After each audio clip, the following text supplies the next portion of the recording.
All right, Sean and Chloe, I think we'll get started. And if Linda, I think I made you a co-host too. If you can let people in the room, if I miss, if we have some folks trickling in. Okay, sounds good. Welcome everyone. If you haven't already, please introduce yourself in the chat along with your organization and the first word that comes to mind when you think of climate change planning. I'm Melody Grubbs. I'll be moderating today's meeting. So thanks for joining us. I see some familiar faces in the meeting. If this is your first AdaptLA meeting, we're glad you're here and hope that you will explore the tremendous amount of resources available on our website, which I'll put in the chat link, as well as taking advantage of a pretty amazing network of professionals in the region that have been kind of formed over the years through the AdaptLA program. I'd like to start off with a quick poll just to gauge our audience. So let me launch that. There's a couple questions if you could please fill out, just take a minute.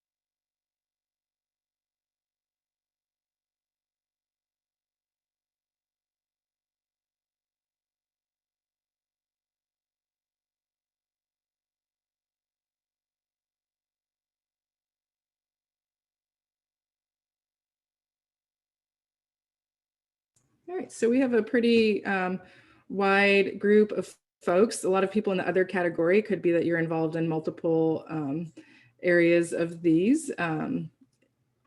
Also, we have a wide range on the spectrum of people familiar with climate change vulnerability assessments, which is really good to know. So I'm going to close this.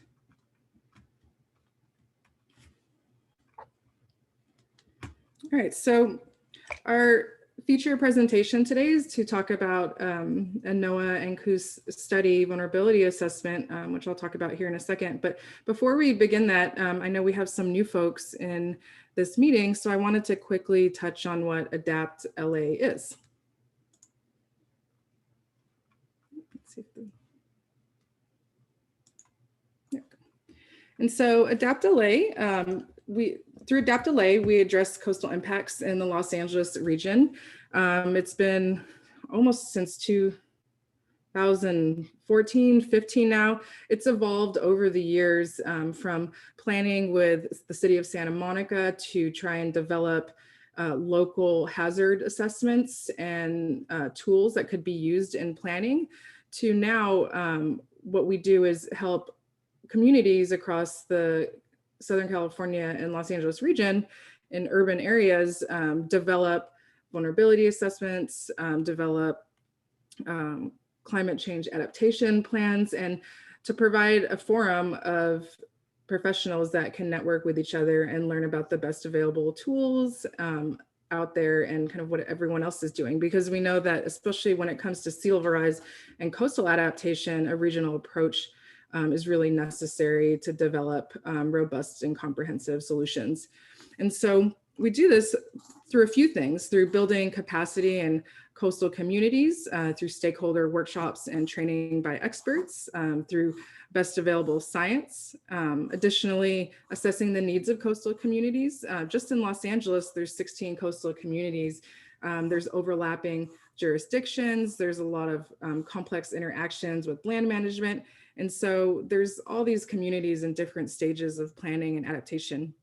And also engagement, developing a community of practice and a network of diverse partners. And so through AdaptLA, we take this science to adaptation approach, and it looks like a straight line from left to right, but it's really this iterative process going back and forth between science and stakeholders and partners and planning and eventually adaptation. And so today we're going to learn about this vulnerability assessment that was really influenced and incorporated stakeholder feedback in the Los Angeles region over the past few years. And so here are some examples of these kind of categories of science to adaptation. Science, I'm sure a lot of you are familiar with the USGS Coastal Storm Modeling System, also known as COSMOS. And if you're involved in sea level rise planning and not familiar with that, please reach out to me because we'd love to share that information with you. It's a really useful tool for planning. Also, other interactive tools that can help with planning. We have experts in coastal processes, monitoring environmental changes, and then also with stakeholders and partners, acknowledging that a wide variety of organizations are involved in climate change planning and adaptation, from universities, non-governmental organizations and community organizations, government from the local, regional, state, federal level, indigenous tribes, community members, and private sector. And then planning, today we're going to focus really on this planning, a product coming out of this planning level, and this is determining physical and social vulnerability. And most of you are probably familiar with some kind of vulnerability assessment that has been conducted for the region. And so this is a relatively new product that has come out from this team. Oops, wrong slide, previous. And so this past year has, been pretty rough for some more than others, and it's been a time of vulnerability, but also of remarkable resilience. And so planning and adapting to climate change is a challenging task. It's a task for all of us, for future generation, and it's a great responsibility. And so studies like the vulnerability assessment you'll hear about today are not enough, but bring us one step closer to developing sustainable solutions in a changing world. We hope that today you will take away a better understanding of how vulnerable our region is to climate change, how complex interactions of stressors, physical and social, play a part, and how different communities will be affected more so than others. I'd like to introduce our speakers, Sean Reagan and Chloe Fleming. They're going to give a presentation, and then we're going to follow that presentation with questions. You're always welcome to put your questions in the chat as well. But we'll have a time if you want to unmute after the presentation.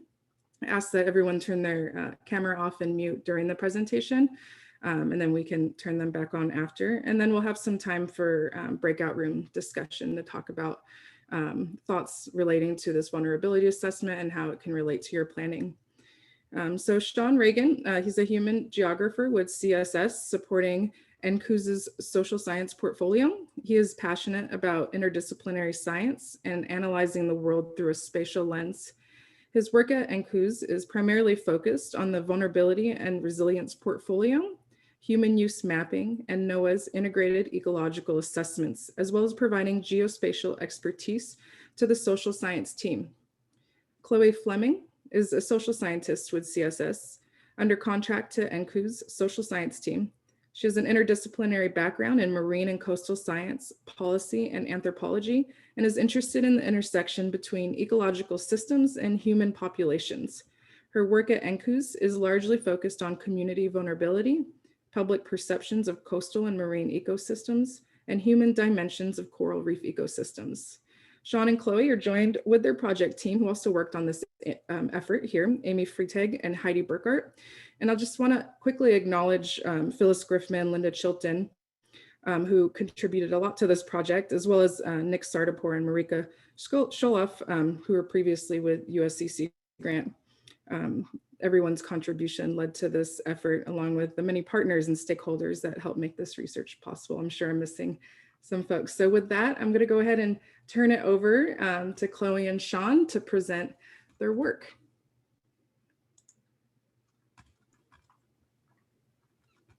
Great, thanks, Melody. Well, I'll say you more or less stole my first slide, so thank you so much for the introduction. The only correction I'll make is that it's NCOS, not NCUS. But yeah, so thanks. It's great to be here.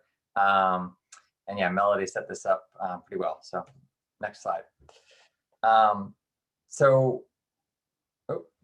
Thanks, Chloe. Okay, so before we jump into our assessment, I think it's important to set the stage a bit on climatically driven risks, although I'm sure this group knows these all too well. I'll keep it brief. So according to NOAA's National Centers for Environmental Information, there have been $279 billion weather and climate-related disasters in the US since 1980, with the average cost per year around $45 billion. And over the last 3 years, these disasters have averaged around $150 billion annually. And just the last two, the state of California has experienced $5 billion disaster events related to drought and wildfire, totaling over $53 billion. So these things are expensive and they're here. As the coronavirus pandemic continues to highlight, all too often, the impacts of large-scale events are felt disproportionately across populations due to differences in geography, settlement patterns, and underlying community structure. Research into these impacts is needed to better prepare our coastal communities. Slide. So the NCOS vulnerability assessment framework that we're presenting today is one approach to prepare communities for climate-driven impacts, and it's built upon vulnerability and risk. But what do we mean by vulnerability and what do we mean by risk? So some past work in the social sciences exploring these issues, as well as research by the IPCC, or the Intergovernmental Panel on Climate Change, have described vulnerability as a function of exposure, as well as sensitivity and adaptive capacity. Building on this work, we define vulnerability here as the susceptibility of resources, infrastructure, and populations to be adversely impacted by environmental hazards or risk. As the inclusion of specific natural hazards or risks can better tailor our perceptions of vulnerability, we include a suite of risks defined as coastal and climate-driven hazards that have the potential to cause damage to or result in the loss of coastal resources, built environments, and coastal populations. Slide. So within the vulnerability assessment framework, we work with local partners to identify key aspects of vulnerability and risk. Vulnerability can be social, it can be structural, it can be natural, and all three of these themes interact and interplay with one another. To that end, our framework seeks to integrate these vulnerabilities collectively. Specifically, the framework assesses vulnerabilities of social, structural, and ecological systems as they relate to an array of climate-driven coastal hazards. Often these types of vulnerability assessments look at one of these systems. And so the main strength of this is to look at these holistically. The assessment works as a tool for communities to identify and prioritize areas of most concern as baseline guidance, but then it's up to the community to decide how and where adaptation activities will be carried out to increase climate resiliency. The NCOS vulnerability assessment framework provides a large-scale integration of a combination of various vulnerabilities and risks within each assessment geography, and is conducted in 6 steps. Importantly, the steps begin and end with partner engagement, but also use an iterative process to continually engage partners throughout the process. Since we're a national agency, working with local partners and stakeholders is a crucial first step and continuing step throughout the life of our projects. After identifying key aspects of vulnerability and risk with local partners and stakeholders, we develop indicators and indices for each included vulnerability and risk. We then assess vulnerability independently, assess risk independently, and then intersect vulnerability with risk. And these final maps and analyses, as well as framework component pieces, can then be used by local partners and stakeholders to identify areas for future investigation and adaptation planning. So the LA application is the 3rd time the NCOS framework has been applied. It was first completed for 2 study areas on the East Coast within the Chesapeake Bay, focused on a semi-rural residential area and a NOAA-managed habitat-focused area concerned with coastal and riparian flooding and local climate adaptation planning. The application in LA County instead focused on a large metropolitan urban area with the aim of supporting climate action plans, defining natural resources in an arid urban environment, and integrating a more diverse suite of natural hazards. So today we're going to describe the NCOS framework example findings and benefits using the most recent iteration of this work in LA County, California. So this is probably an overview for most of the folks on this call, but LA County has an extensive array of habitats, microclimates, and climate-driven threats that include coastal risks, such as sea level rise, bluff erosion, and saltwater intrusion, but also risks that can occur further inland, such as wildfire and drought. According to a recent federal emergency management risk analysis looking at 18 natural hazards, LA County was scored with a risk index of very high, with expected annual losses of around $1.5 billion. Unsurprisingly, our LA partners desired analysis on climate-driven risks other than flooding alone, as had been accomplished on the East Coast. So we modified our existing framework to incorporate a new suite of risks. Prior to this assessment, regional vulnerability studies have been done for the city of LA, outlined here in the kind of pink color. And you can see that the city has a really unique shape and excludes many neighboring, and even internal communities. It also stretches down to the Port District, but does not include a lot of the surrounding port communities. And while these political boundaries do exist, the movement of people and environmental risks are not hindered by these boundaries. So given this and the climatic differences across the county, we conducted this analysis at the county level to help address information gaps and provide better context for management decisions. LA County is one of the most populated in the US with over 10 million residents, and this presented new challenges as well as opportunities throughout the assessment. So LA County is outlined here in white, and it's a shape that we'll come back to throughout the rest of the slides.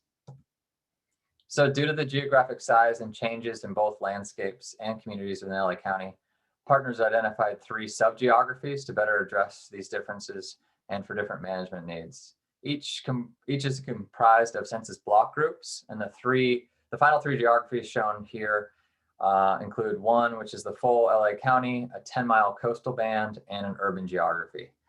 For the 10-mile coastal band geography, we included any census block group whose centroid was in 10 miles as the crow flies of the coastline.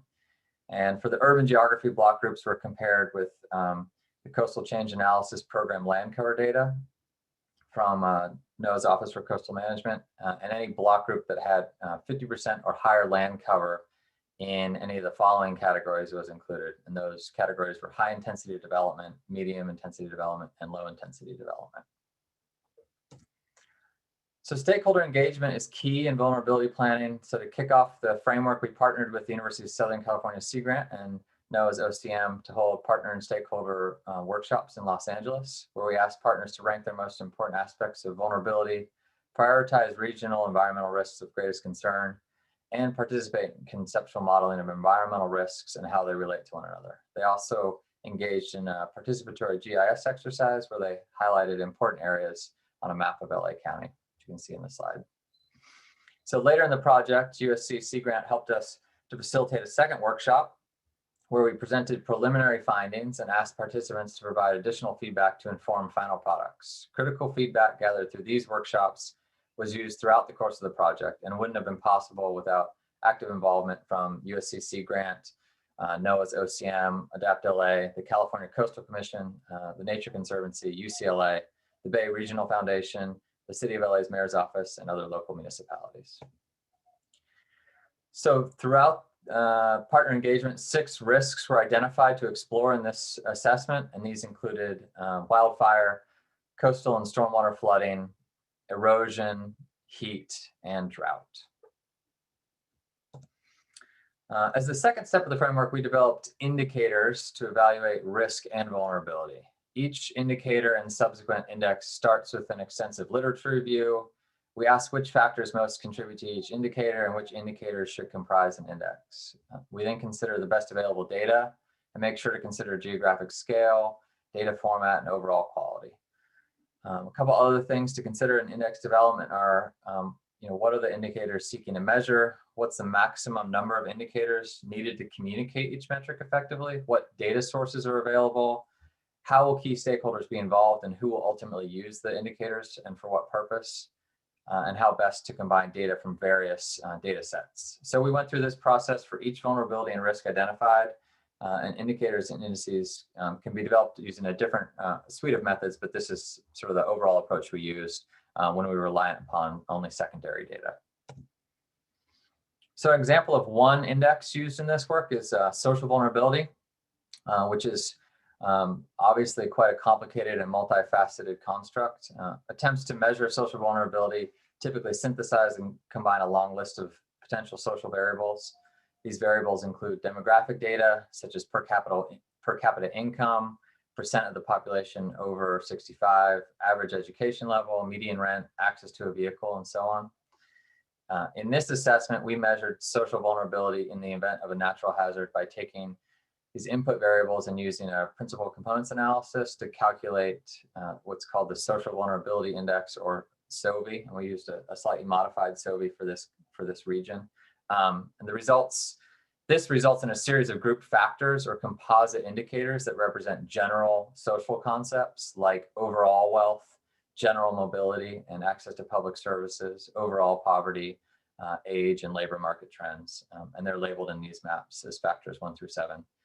Then these group factors, these group factors collectively explain over 68% of the variance in the total variability among the data of block groups within LA County. So for example, factor 1 explains more variance than any of the other factors alone, but together these 7 components provide a better overall measurement of combined social vulnerability for the county. So these grouped indicators can then be further combined into a single measure of overall social vulnerability, which is shown on the bottom right side, where darker shades of pink represent higher relative levels of social vulnerability in the county. Another vulnerability we explored was natural resources. And this was accomplished through an index approach that relies more heavily on spatial analysis as opposed to statistical analyses. 6 components contribute to the final natural resource vulnerability index, and these include habitat fragmentation, wetland areas, significant ecological areas, greenness, canopy cover, and species richness. So for habitat fragmentation, this represents the aggregation level of land cover types that can serve as habitats for mobile species in the region, and used National Land Cover Database data to calculate a landscape ecology metric called the clumpiness index using the software program FragStats. We'd be happy to go into some of this in more detail if there's questions. Wetland cover was incorporated as the percent of aerial cover for each block group designated as in the National Wetlands Inventory.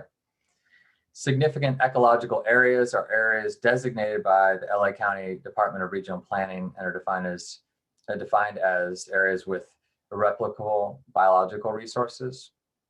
Greenness was calculated as the NDVI, or Normalized Difference Vegetation Index, from USGS data, and represents the absorption of wavelengths of light that activate chlorophyll, and it's a good measure of overall plant biomass. Canopy cover is part of the National Land Cover Database and uses a random forest regression algorithm to estimate the percent of each pixel covered with tree canopy. And lastly, predicted species richness was modeled using Maxent software that uses biodiversity observations recorded in the Global Biodiversity Information Facility, as well as environmental layers from the Coastal Change Analysis Program and a digital elevation model and slope data. So where the resulting map shows a prediction of the number of species found in each pixel, including native, non-native, and invasive species. For each of these maps, darker shades of green represent higher relative levels of natural resource vulnerability, or natural resources at risk of potential loss from coastal and climate-driven hazards. So here's an example of another indicator development, again, heavily focused on spatial analysis, the Stormwater Flooding Index. So in developing stormwater flooding risk, as seen in the blue maps, we considered a range of parameters that would influence stormwater flooding through what's called the Flood Hazard Index. This index included spatial components such as flow accumulation data from the USGS, proximity to drainage networks from the National Hydrography Dataset, land cover data from the Coastal Change Analysis Program, rainfall intensity data from PRISM's 30-year precipitation normals from the PRISM Climate Group, slope and elevation from the USGS, and hydrologic soil groups from USDA's Soil Survey Geographic Database. So in each of these maps, the darker blue is higher relative risk. So while we've only explained our indicator development and admittedly went through it kind of quickly here, we did this for all of the risks and vulnerabilities in the portfolio using both statistical and spatial analysis. All right, so now I'm going to turn it over to my colleague Chloe to walk through some of the risk and vulnerability analyses in a little bit more depth. Thanks, Sean. So apologies in advance. I have some snow plows outside the window, so it may get loud at times. So following indicator development and initial vulnerability and risk assessment, we dug deeper into the risk and vulnerability profiles to better understand how to intersect them. In this presentation, we'll start with a series of wildfire maps and analyses. Many recent wildfires in California and the western states have received national attention, and they often cause catastrophic damage. However, wildfire occurrence in many of these areas is not new. In LA County, wildfires have historically burned, but there has been a slight upward trend in wildfire frequency through time, which is projected to be exacerbated by climate change. However, perhaps the more interesting trend in LA County is in urban development patterns, where development has moved into what were once natural areas that were previously allowed to burn more freely.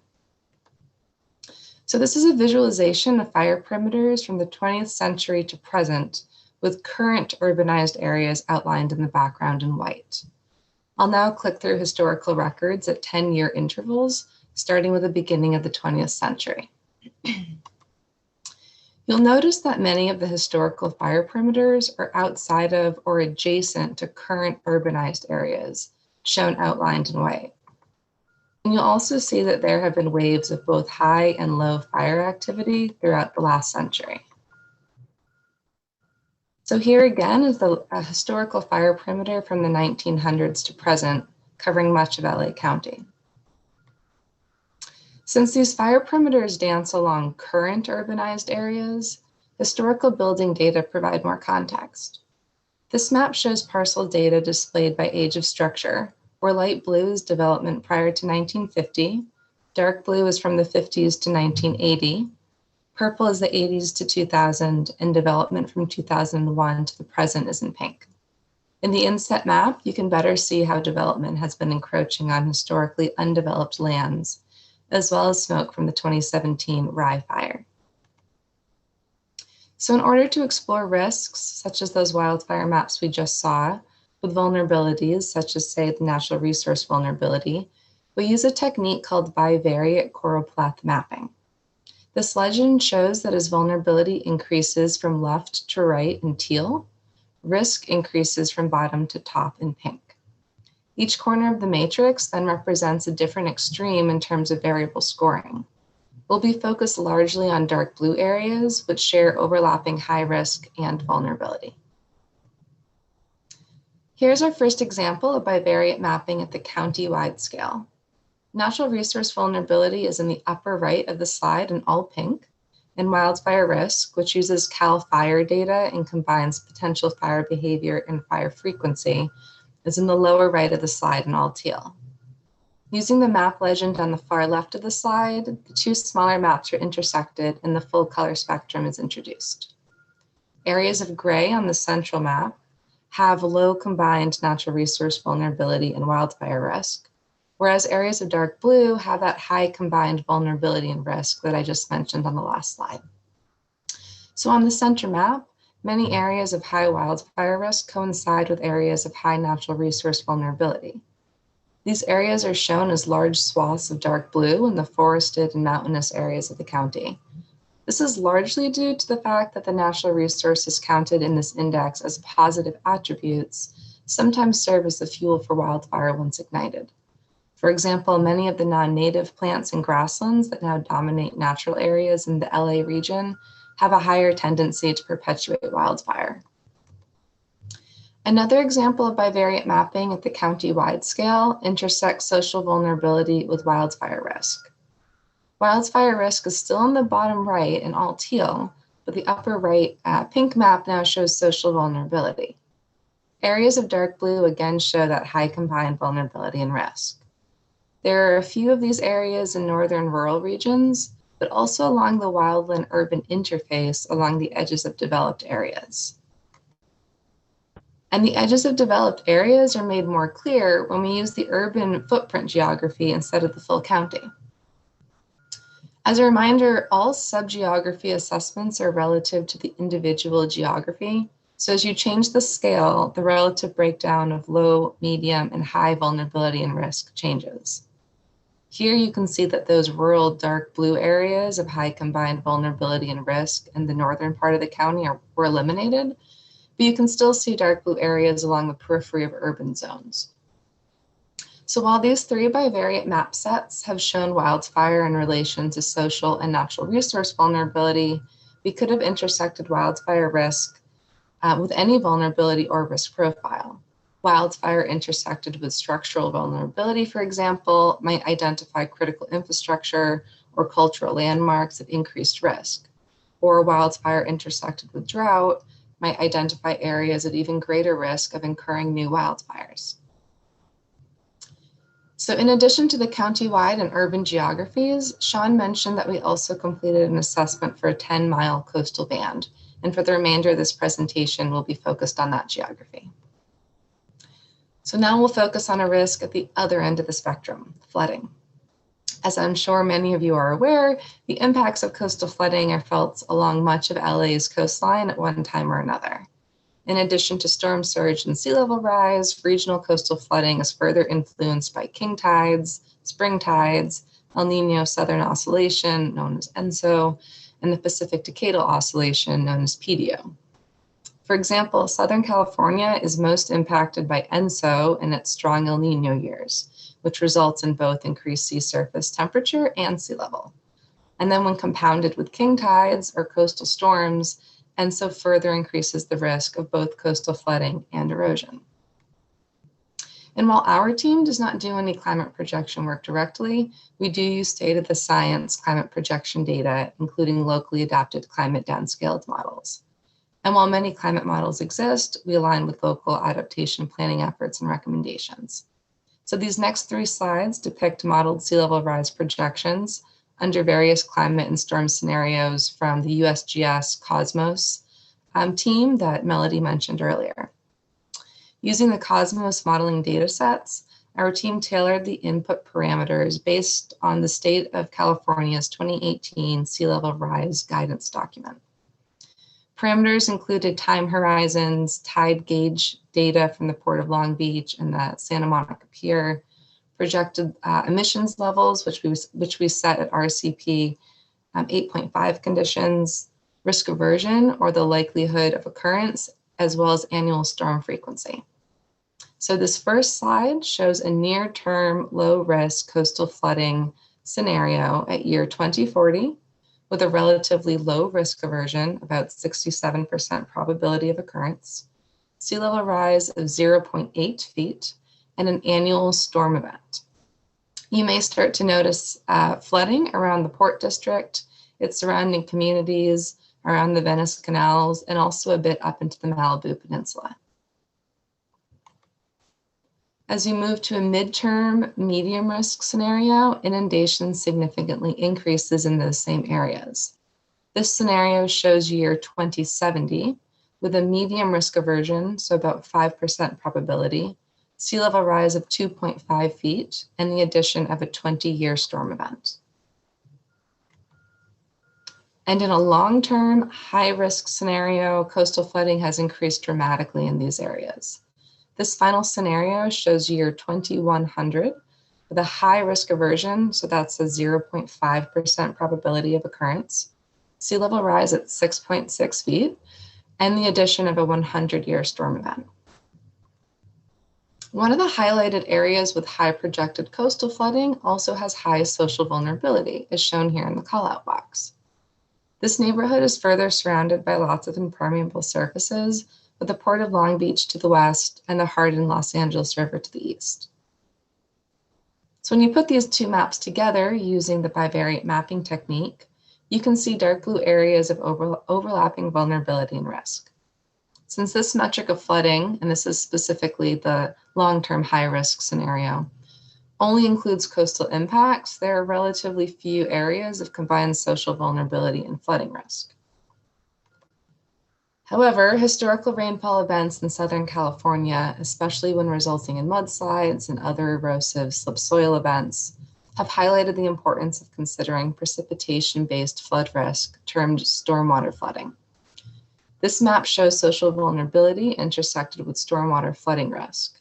And while the neighborhood east of the port area is still shown in dark blue, you'll notice many additional dark blue areas further inland, as well as largely along the LA River. And if you then combine stormwater flooding with coastal flooding into a single combined flooding risk, this perhaps best portrays the potential impact of a stormwater flooding event coupled with a coastal flooding event.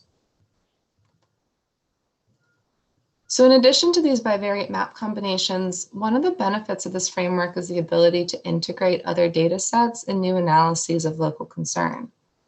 For example, in addition to flooding risk, we also explored access to flooding insurance payouts and how these payouts vary across space. To address this, we examined data from the National Flood Insurance Program, or the NFIP, and intersected these data with combined flooding risk. NFIP claims paid out are shown in shades of pink, and combined flooding risk is shown in shades of teal. As you can see here, the claims data are most prevalent along the northern portion of the coast, while flood risk is most prevalent in South LA. We also see that the claims are generally not occurring where we see the highest risk of flood. Taking this one step further, areas outlined in red show significant clusters with high flood risk and low total payout, and areas outlined in yellow have higher payouts yet lower flood risk. If you remember the social vulnerability map from a few slides ago, you may be thinking that these red outlined clusters also had higher likelihood of social vulnerability, which points to potential policy implications for more vulnerable communities in these high flood risk areas. We also explored combined flooding in relation to green space and social vulnerability, where clusters of low greenness and high social vulnerability are shown in red with a combined flooding index in the background. The highlighted areas are mostly comprised of densely populated urban areas bordering the LA River. These areas are largely impacted by concrete construction, which can increase both flooding and limit plant growth. The areas of high social vulnerability also stand to gain the most from public programs or community development grants aimed at increasing capacity to respond to environmental concerns. For example, a rain garden placed in a highly vulnerable community may reduce flood risk and increase psychological well-being simultaneously.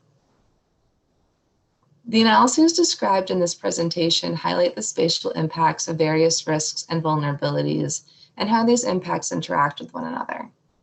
In LA County, you've seen how wildfire risk occurs on the urban periphery, but also in areas of high social vulnerability, as well as a shared relationship between natural resources and wildfire risk, especially in LA County's mountainous and wildland urban interface areas.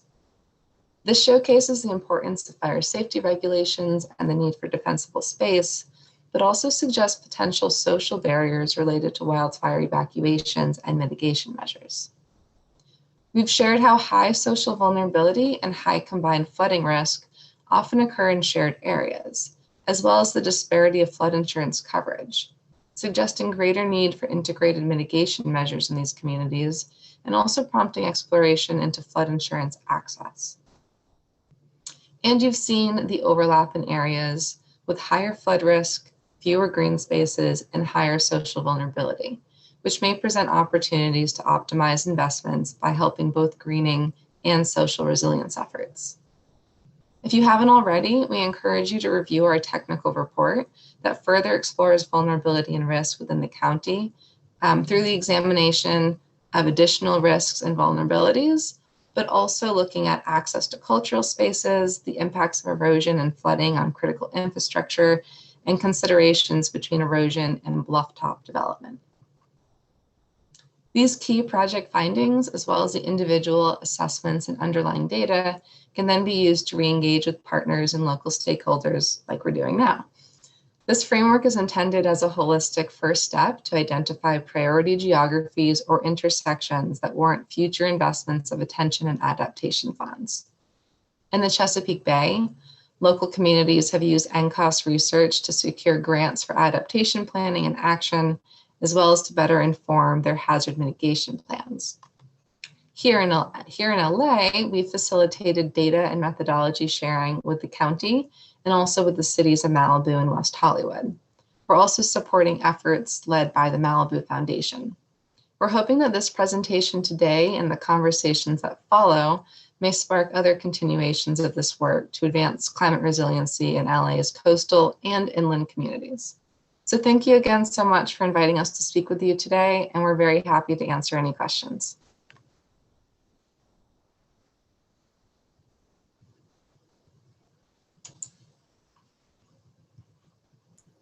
Thank you, Chloe and Sean. At this time, we're going to have a breakout room discussion. I hope everyone can stick around and talk about how this framework can be used in your own planning, or if you have any comments or questions, we'll have someone from the project team in each of the breakout rooms. But first, does anyone have any questions for our presenters before we move on to the next activity?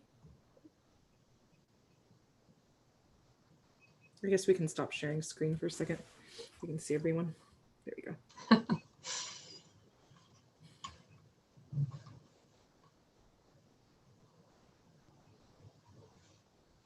No questions? I know it was a lot to take in.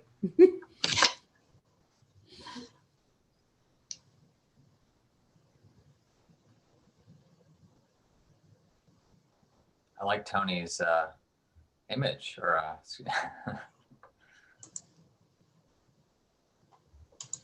I just noticed that, Sean.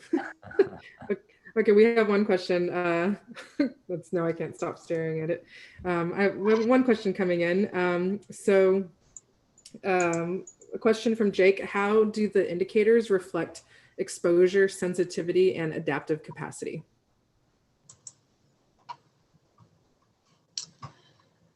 Well, I guess starting with exposure. So the way that we have defined vulnerability and risk in this assessment, we try to hit on all three of those to some extent in one combined index. So the risk indices are looking at exposure, and then the vulnerability aspects are trying to determine adaptive capacity for each of those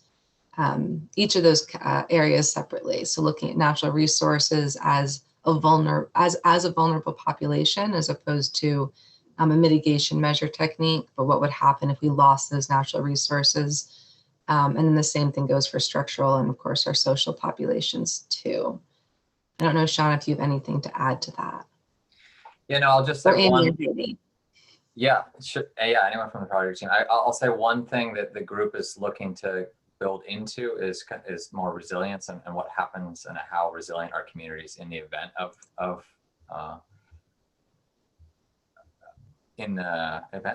if an event occurs, and so that's something that this assessment does not yet dive into. But yeah, I don't know if there's any other comments from the team.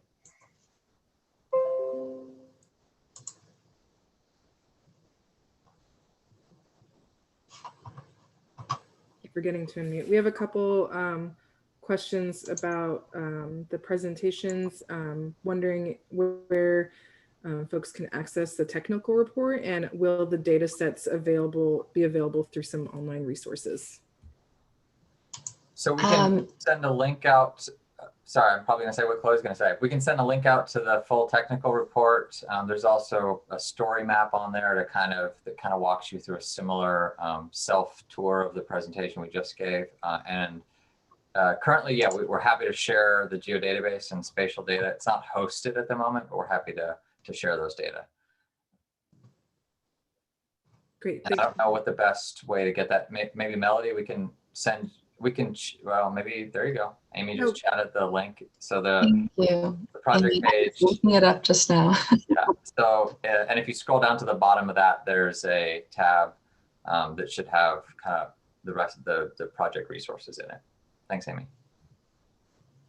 Yes, the data will not be hosted anywhere online, since it's large. Well, it's all secondary data. We've modified it, of course, but it's not primary data collection. But we can certainly send anything that you would need. If you want to contact us directly or work through Phyllis and Melody and Linda, we're happy to help. Phyllis is raising her hand, I think. Yeah, this sort of anticipates what some of the things we're going to talk about in our breakout session. I'm wondering if you guys have a brief, and I know you probably have a lot of information, but just a brief idea of how stakeholders use the reports that you did in the Chesapeake and you know, on the East Coast, how they employed the data or the results of the study? Sure. I'll start and then maybe hand it over to Amy. Sorry to call you out, Amy, but she's our Chesapeake Bay liaison for all of this work. But starting with how it's been used so far, one of the biggest ways it's been used is in applying for grants to actually do adaptation action on the ground. So for a lot of communities in the Chesapeake Bay and perhaps nationally as well, an assessment is one of those first steps to saying we actually need the money. Anecdotally doesn't, you know, always count. So it's been used in that way. I know it's been rolled into, I think the Talbot County's hazard mitigation plan.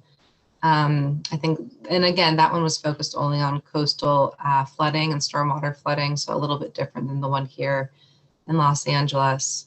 And then Amy, do you have any insight into how the chop tank data has been used with the Chesapeake Bay group, Chesapeake Bay Envision the Chop Tank group?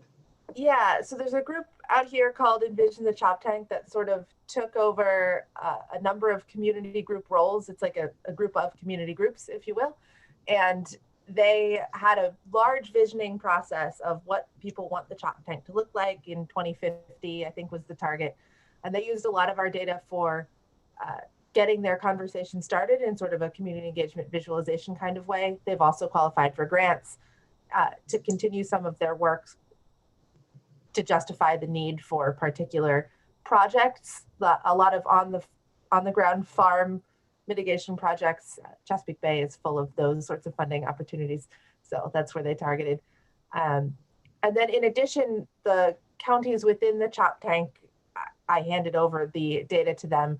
They've used it in their individual assessments, from anything ranging from tax assessments of easement purchases, and most recently, I should say, the Eastern Shore Land Conservancy and Shore Rivers, which are riverkeeper, parts of the Riverkeeper Foundation that you may be familiar with out west, updated the data, took our methodology, and put out a real estate map of essentially where you should and should not buy property within the chop tank watershed for sea level rise.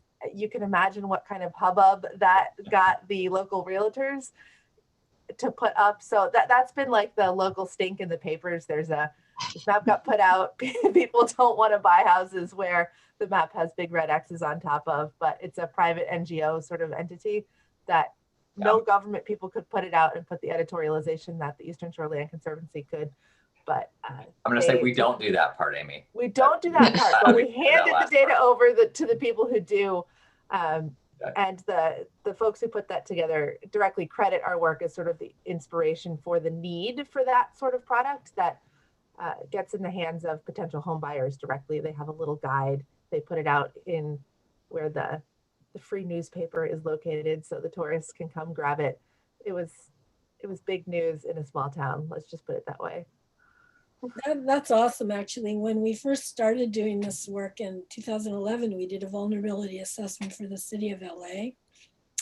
And we got some sort of warnings and cautions from real estate interests, like you're going to get in big trouble and we're going to make trouble for you. None of that's really panned out. I've had some conversations with realtors, but that's wild. Yeah, they actually sued there's an organization of realtors, like a lobby group that has a name that is escaping me at the moment, that actually sued the county for this information. And the county said two things. Well, A, is it wrong? No. And B, it wasn't actually a government report. So it's well within the right of this NGO to put out the recommendations that they did. And home buyers are well within their rights to take whatever information they desire when they decide to buy a house. So there's becoming legal precedent of recommendations on house buying. And I've heard sort of through the grapevine, I mean, it obviously directly impacts people's flood insurance rates. There's a community component to that, of the community rating system. And it's impacting the way that people think about pressuring newcomers to the area, people from off, as they call it, who buy a big house in the waterfront but aren't from here originally, pressuring them to make sure that they have their large estate up to snuff with what the rest of the community is doing. Thanks, Amy. Anyone else have any questions before we go into a quick breakout room discussion? I just hope I know how to do a breakout room on this platform. Is it pretty? Me How do you too. do a breakout room? It's pretty easy. Okay, good. So, you know, we have a few questions we'd like to discuss, all concerning this presentation, and also many of attendees and local government and cities have conducted their own vulnerability assessments. So interesting to see the overlap between these and how this can be used for planning purposes. So I'll go ahead and start the breakout rooms. We have about 15, 20 minutes, and then I'll bring everyone back, and there'll be moderators and someone from the NOAA and COS team at each breakout room.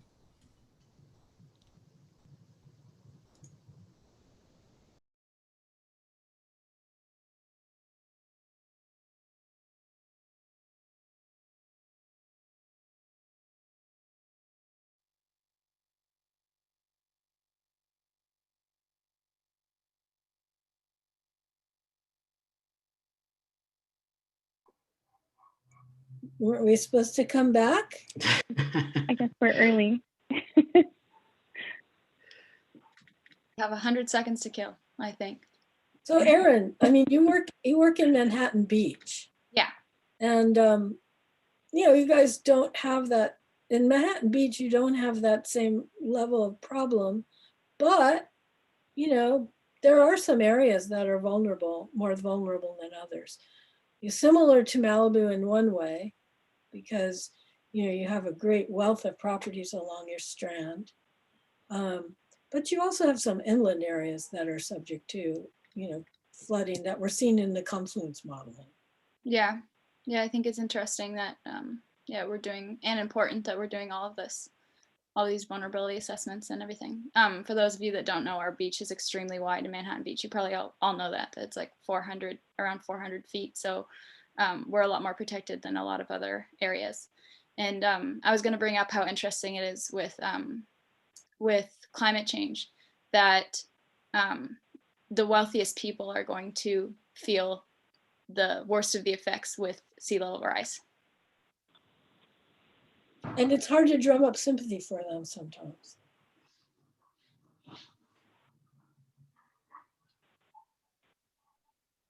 Welcome back, everyone. I hope there was some interesting discussion. We ended up getting a lot into kind of the social vulnerability component of the assessment, and talking about some data gaps and things like, you know, census and homeless populations and stuff like that.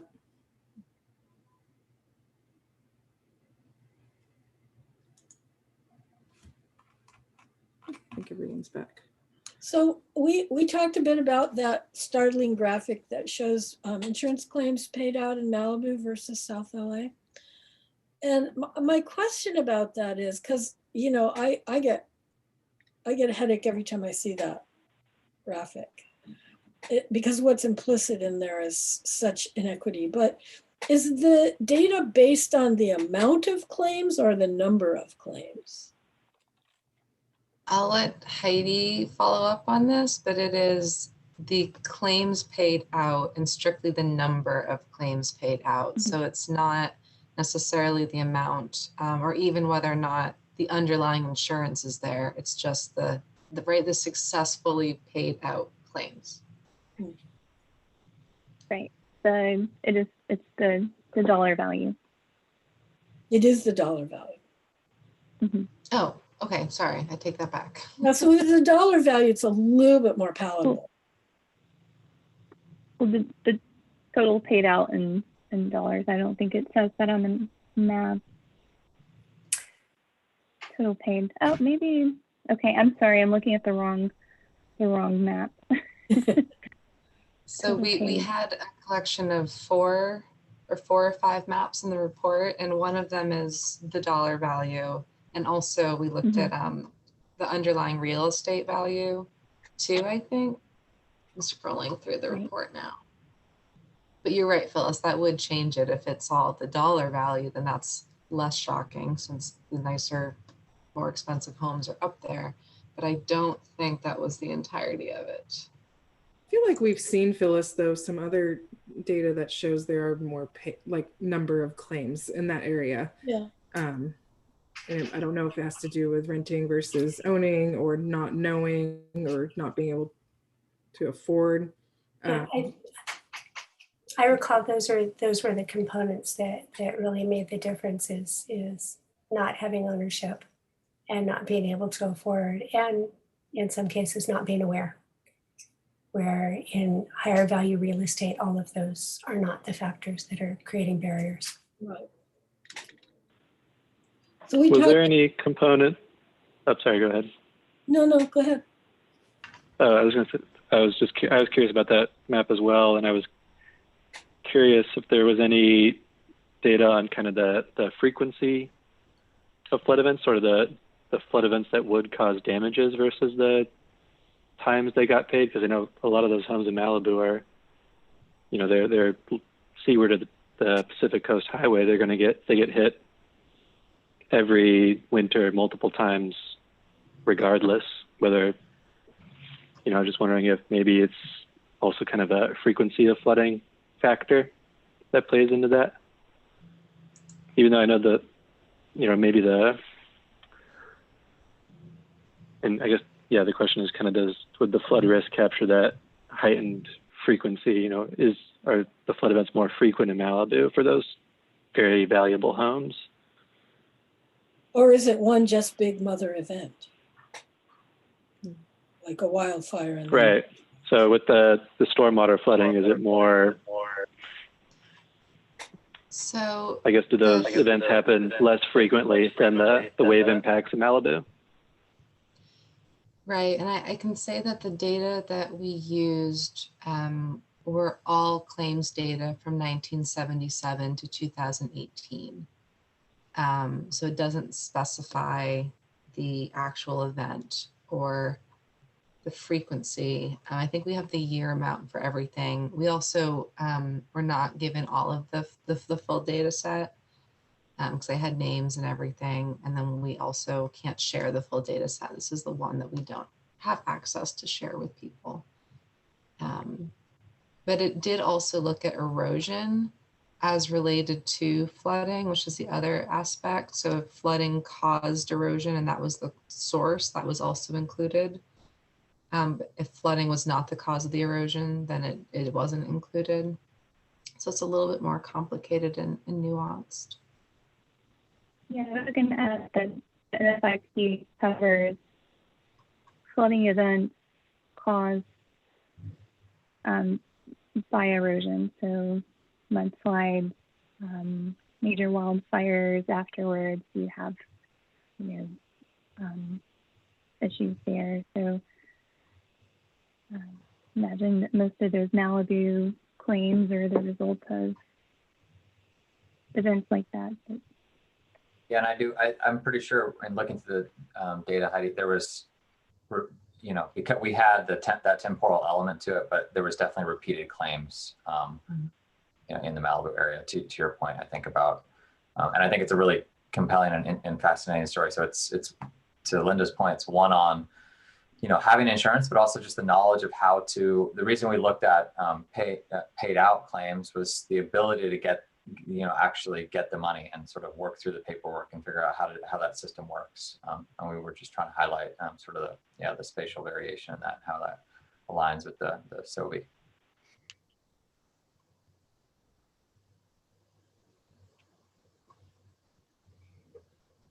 Interesting. In some ways, it's kind of an indicator of how these communities can recover as well. And that's something we talked about in terms of, do we really know how vulnerable, or do people in these communities that are identified as highly vulnerable even know they're vulnerable or think they're vulnerable?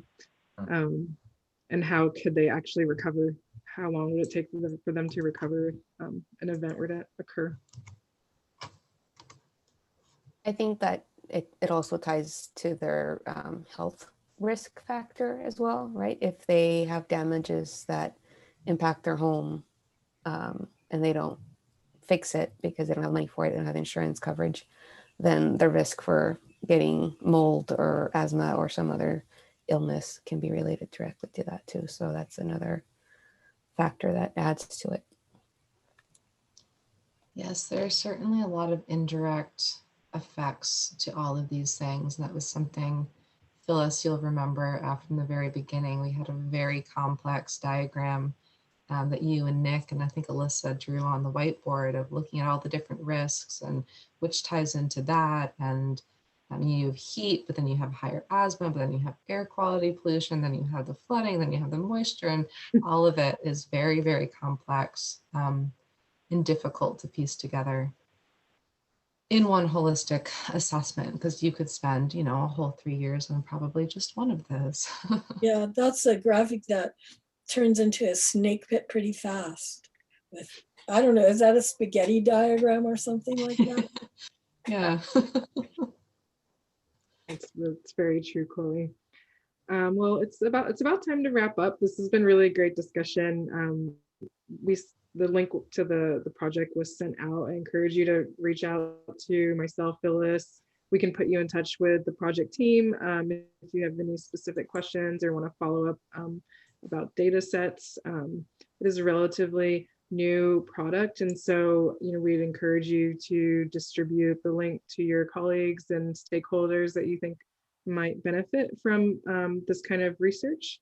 And again, reach out. There's a post meeting survey. I put the link in the chat. I'd appreciate it if you could fill it out. It's only 1 or 2 minutes, and it helps us kind of frame the topics for future AdaptLA meetings and figure out what folks are interested in learning about. With that, I think we'll go ahead and conclude, unless, Phyllis, do you have any last remarks? No, I just want to thank our NCOS colleagues.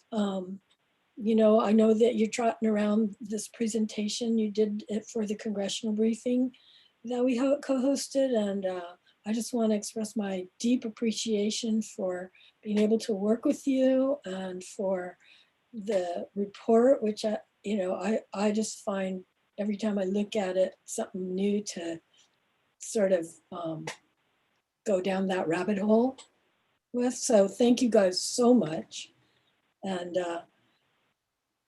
we'll be thinking of a new project. And Yeah, absolutely. It's been great to work with you, and thanks everybody for being here. This is really helpful and insightful for us to kind of further our science and the support we can provide. So.